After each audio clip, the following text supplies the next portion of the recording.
Where we at? Just 11,775. And it's on airplane mode, so it's probably more. There's probably. And these more are backers that are supporting this company, correct? Yeah, so we have 95 backers. It's kind of the way Kickstarter does it is a way to raise business funds without necessarily giving up equity or having some kind of like loan you have to repay. So it's essentially a pre-order system. Kickstarter takes a cut, and you just have a chance to get out there. So this actually was with what you're talking about with like having all the ideas. I had this like lineup of I wanted to do cake words, and then I wanted to something with retail arbitrage. Yeah. Buying and selling things that are already manufactured by somebody else. Right. And then I wanted to do a tech startup, and then I wanted to open a coffee shop, and then do angel investing and VC. So this is the lineup. This is where we're at. Gotcha. So cake words now with the knives, basically what I learned from that is I didn't want to do manufacturing, so I wanted to partner with someone who does manufacturing because I would make the cake toppers. And so I had, at one point I looked at yoga mats, like thick balanced yoga mats, and I was like, okay, this might be like the thing that I can do. I think it might work. And just like, absolutely not. Like, you're an idiot. So it's like as far as like somebody else manufacturing that for you, rebranding it, doing a private label, reselling gotcha. on Amazon, just to kind of get that experience of how to like navigate e-commerce a little bit better. Right. And then with the knives, I was like, this is awesome. I can actually design it, so I'm not just white labeling something else. These are like really personal designs. I actually care about the product way more.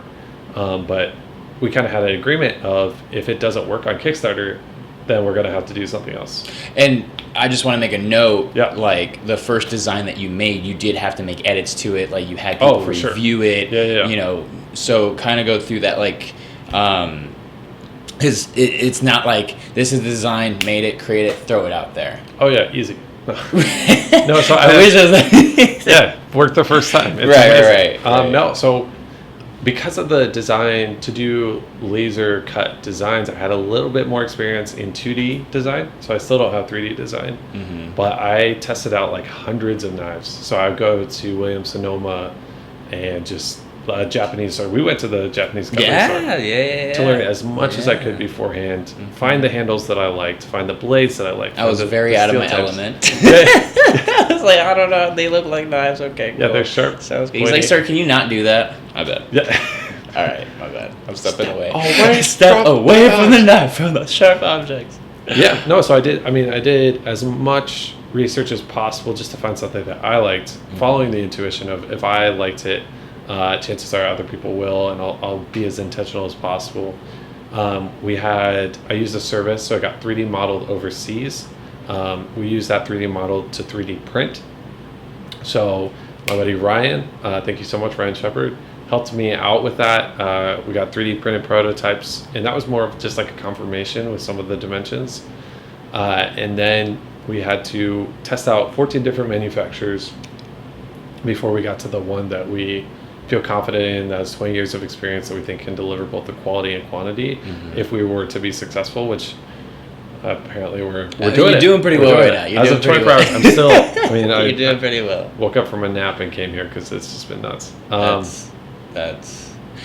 kind of want to talk about the motto. So don't just survive, thrive. What is that all about? Yeah, so it's something that I just thought was fun and rhymed for a while. Just the idea of thriving versus surviving, just how often we are seeking survival as a goal, and that ultimately will fail. Everybody will fail at surviving one day because they will die, because that's how we are. That's how life is. So you like thriving, like kind of going above the limits, testing yourself, pushing yourself. Thriving is an option. Surviving, you need to survive to thrive. And so it is a privilege to be in a position to pursue thriving.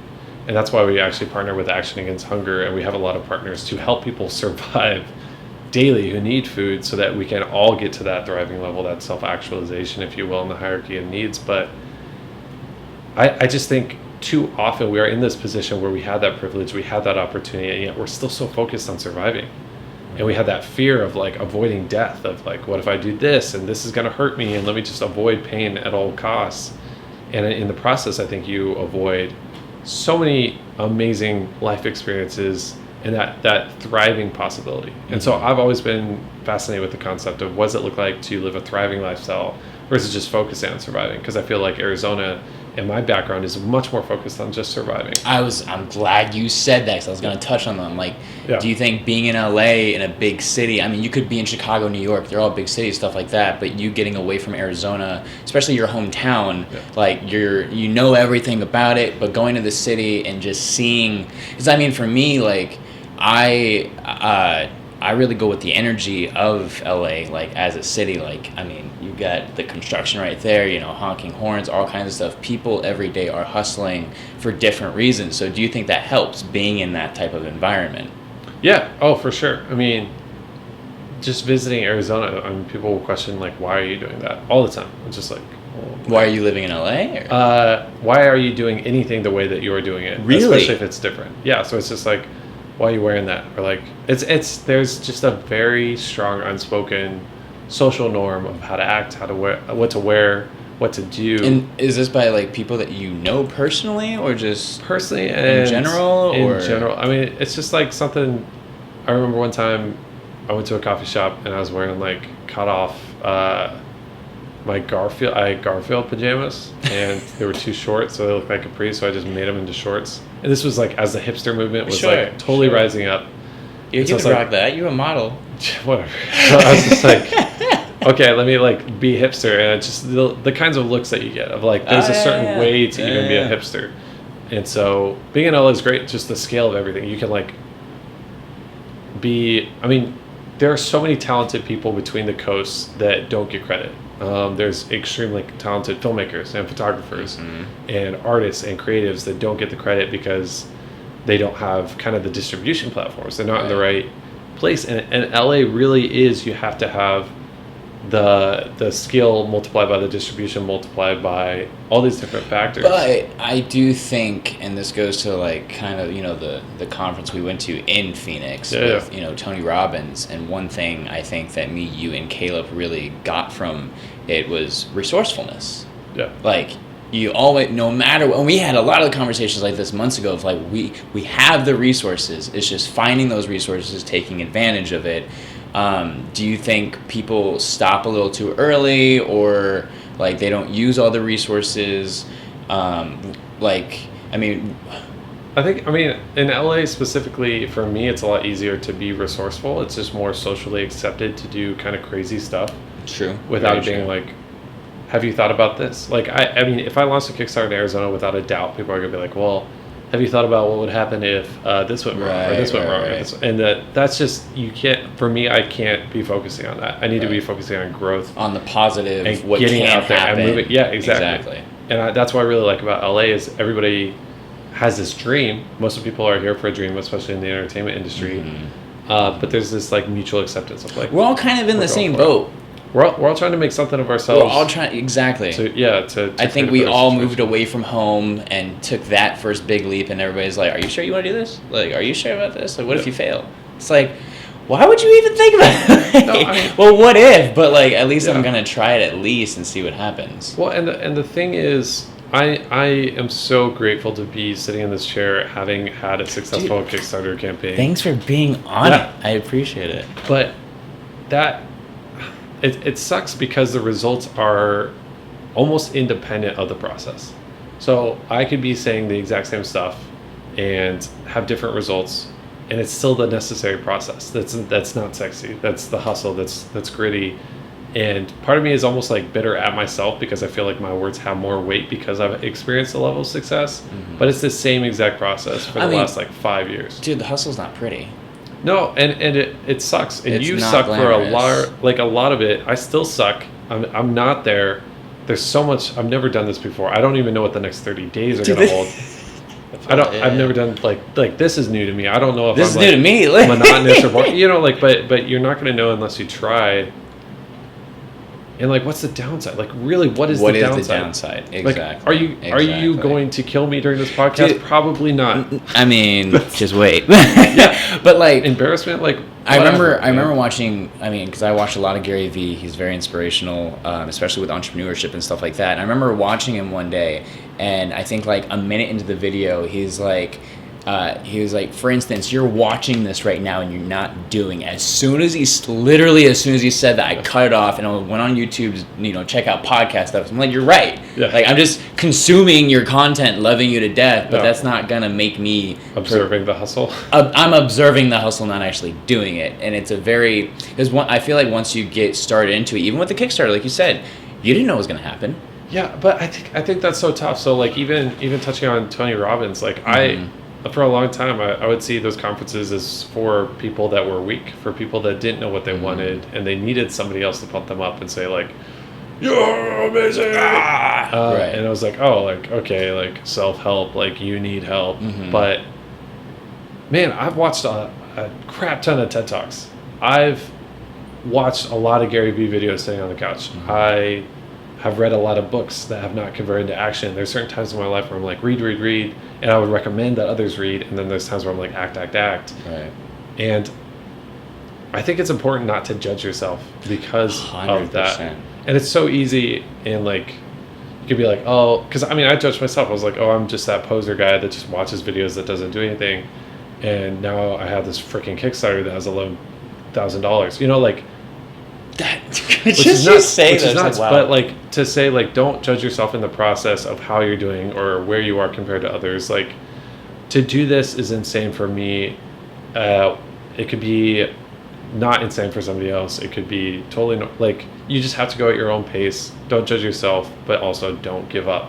Dude, I think that's literally one of the reasons why I started this podcast. Like, I thought about the idea for a podcast last year, but like, as an actor in LA, I mean, it's getting acting roles. If you're lucky, you're booking. But if like you're just going through the hustle and stuff like that, they might not come as fast. I'm just like, for one, I don't want to be nervous in front of a camera. I want to know how to relax in front of a camera. But like, this is honestly one of the best mediums to expose yourself and like throw your insecurities out there and just not care. It really does help.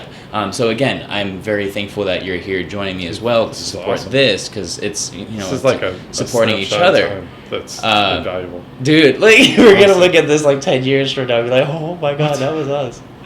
Yeah, but it is definitely a process, and I think, like you were saying, my mom's even doing yoga now. Like, I love it. Like, Sweet. She's into yoga, and I kept and she's like talking about how there's people our age in there, and she looks at that and stuff. I'm like, but the thing is, I'm like, you're probably inspiring them to do better, because you're doing the work as well. And the biggest thing is, for one, don't judge yourself. Don't do that, because I mean, not to get deep, but we're all gonna die anyway. Like, there's a quote that's really inspiring. So, you miss 100% of the shots you don't take. I think that's super, super true. I think that was a Wayne Gretzky quote, but the idea that you are failing by default. So if you try, you at least have a shot of winning. Right. But if you don't try, I think there's this idea that you have this security of like, well, like, I'm not like putting myself out there, so like I'm not really losing. It's like, no, you're losing unless you actually try. And so like, winning is always a slim chance, but like, you already know what it's like to be losing, because that's where you're at. Like, I know what it's like not to have a successful Kickstarter for all of my life because I didn't try. Right. And then with this, like, now I know, like, I took a chance, and I was extremely lucky to have the support to be able to like do this. But was it fear kills more dreams than failure ever will, or something to that effect? Yeah. Of just like, your own self-doubt is going to limit you way more than reality will. Exactly. So you will take yourself out of the game more times than reality ever will. So unless it's like, there's very, very few things, if like we wanted to be jockeys, like that might be difficult for us just because of our height. However, it was a tall joke, I guess. It didn't land. You're fine. Nobody cares about tall jokes. I was like, screw you, you're tall. Don't know this part very well. But you're good. The guy, we did a show with a guy that was like 5'4", and traditionally, like, being taller in the fashion industry does help. However, this was his dream, and the designer put him in the show.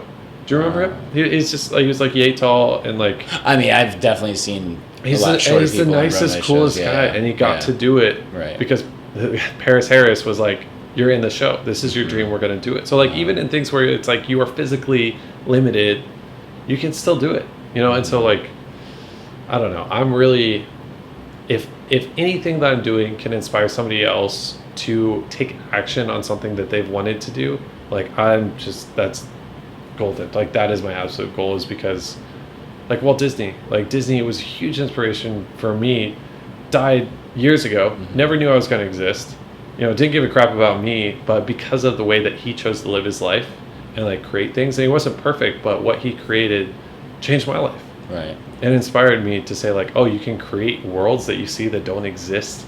That is insane. And so that's kind of like this whole process I'm going through, is like, we have knives now that didn't exist, that are literally my dream knives. And it's a thing now, like that's insane. So, and it's because of other people helping and coming alongside to make this thing a reality. But like, dang, like what? Dude, I remember the first prototype you got when I went to your apartment. You're like, I got it in. I went over there, I held it, and I just couldn't stop. It almost didn't look real to me. Yeah. I'm like, you were talking about this 8 months ago, and now it's in it works? Like, and like, especially with industrial design, like there's this academic way of doing it where you like come up with all these things, like a process. It's like, no, I have no experience with this. I just wanted to do it. You just wanted to do it. I went directly to the people that could make knives, and I'm like, how the frick do I make a knife? And they're like, we need this, this, and this. I'm like, you got it. Gotcha. Yeah, I remember. Sorry, I'm starting to get pumped. Early on, I was trying to figure out shipping. I knew nothing about shipping. I don't know like about freight shipping, all that kind of stuff. So there's this company, Old Dominion, and we called it to find out how much to ship a bunch of boxes. So we're like, we have all these boxes. How do we ship it? And they're like, do you mean like a pallet? I was like, sure. What's a pallet? And they're like, oh, like 48 by 48. We package it up. Like this is how the industry ships stuff. I was like, oh, okay. How much is a pallet? They gave us a price, that kind of thing. We hung up. I made a fool of myself, super insecure. But what I love about entrepreneurship is I called another person immediately after that phone call, and I said, give me a price quote on 4 pallets. Yeah, you knew the language. Yeah. You don't need permission. Right. You don't need to go through a process. You don't need an academic grade. You just like literally go out there, hang up, pick it up, and nobody cares. Nobody's like, hey, are you the guy that called the other company? It sounded really insecure because no, it's like they don't care. Like nobody cares as much as you do. So, and that's a good thing. Don't disqualify yourself. Get out there, learn, and you can like do amazing things really, really fast if you actually like try. Dude, I love it. Like, drop the mic. So before we go, because I think that's a great place to end. Actually, it's super inspiring.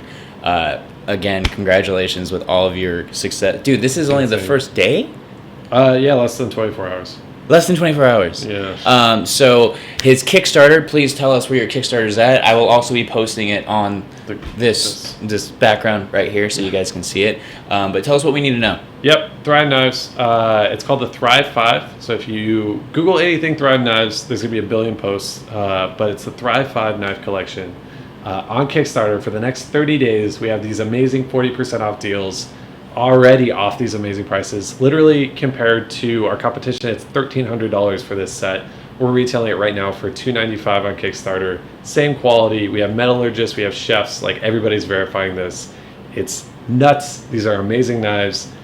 We met our goal in under 24 hours, but like, let's see where we can go. Like, it's gravy. So if we can make this bigger, that's just more knives in people's hands. That's a bigger dream. That's more that we can do. So Thrive Knives, please pledge today.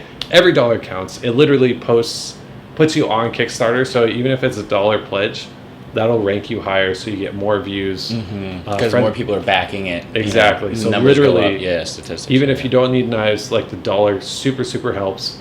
Let people know about it. And go out there and like make your own stuff and inspire people. Where can they find you on like social media, contacts, all that kind of good stuff? Everything Thrive Knives. Everything is Thrive Knives. Instagram is Thrive Knives. We found Facebook's the gold Thrive mine of domain name. So like at Thrive Knives. Yeah. All right. Well, go check it out, guys. Thank you so much for doing this, dude. I love you, man. Dude, we're gonna like grab coffee in like a day. Yes, please. We definitely need to do that. And you guys be cool. Thank you for again checking out Hungry Panda Podcast. Love you guys.